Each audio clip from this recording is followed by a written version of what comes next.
Mit Red Chaos wirft das kleine Indie-Entwicklerteam von Square Cut Games seinen Hut in den Ring, um ebenfalls das RTS-Genre aus einem Dornröschenschlaf zu befreien. Ähnlich wie beim Mitbewerber Tempest Rising hat man sich dafür nichts Geringeres als Command & Conquer als Vorbild hergenommen und erzählt uns somit eine postapokalyptische Konfrontation zwischen der unterdrückten Bevölkerung, die sich als Renaissance formiert, und gegen die Iron Hand unter der Führung namhafter Politiker um ihr Überleben kämpft. Well done, General. We have been promoted. No one will survive. Machines of destruction were used in every imaginable way and turned the sky into a glowing flame. The sky rained fire and death.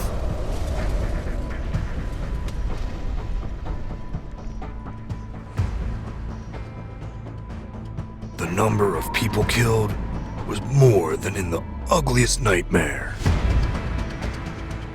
Nach dem Dritten Weltkrieg ist die Erde, wie wir sie kennen, nicht mehr wiederzuerkennen und verwüstet.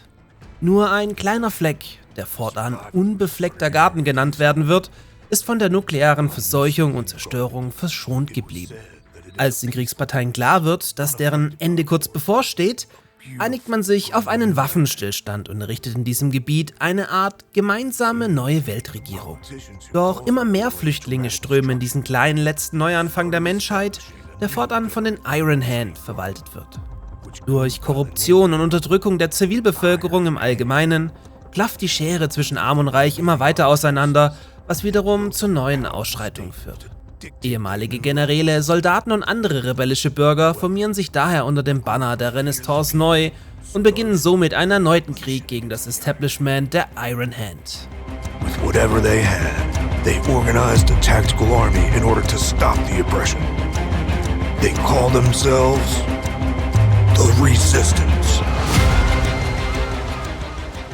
So grob oder so ähnlich ist die Ausgangslage für euch in Red Chaos, in der ihr die beiden Fraktionen ganz RTS C&C-like gegeneinander in die Schlacht führen dürft.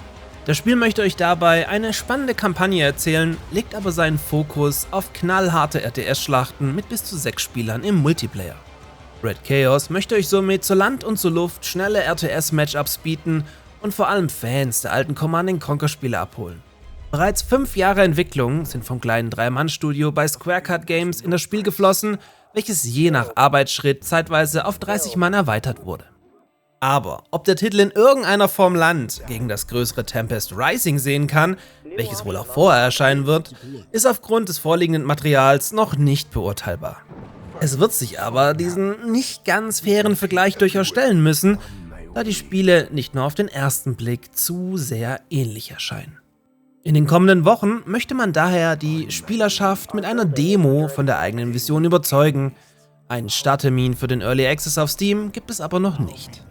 Platz im nach wie vor halbtoten RTS-Sektor könnte aber zur Genüge vorhanden sein, wenn die Entwickler alles Versprochene auch so umsetzen können, dass das Steinschere-Papier-Prinzip zweier völlig unterschiedlicher Fraktionen am Ende auch balanced ineinander greift.